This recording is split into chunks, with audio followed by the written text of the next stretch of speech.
Oh my God! Why? Natakot ako rito kay Ate Jen. Bakit? Kala ko wala siyang salawal.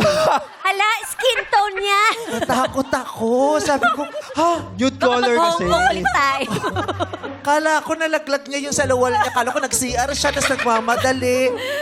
O ay sa pagka-skin tone, Ate Jen. Tapos hapit na hapit pa eh. Kaya Medyo. Di ba? Next niya eh. Siya, Oo, kurbang-kurba yung ano mo eh, yung balat Hilahin natin, mo. te. Yung Para. hita, yung tuhod. Natakot ako sa iyo, ate. Hello, Dito Mimi ka nga. Bay. Hello. Kasama natin yung si Madam Kilay. Oo. Dito ka, Ate Kilay. Dito tayo. Oh. Mukhang bored ang tattoo artist sa barangay nyo, ha? Oh, Mukhang wala nang retouch-retouch yan. Yes, di ba? Grabe yung kilay, oh. Yan yung Saan pag ganyan pinagawa? ang kilay mo, kahit na-cremate ka na, buhay pa yung kilay.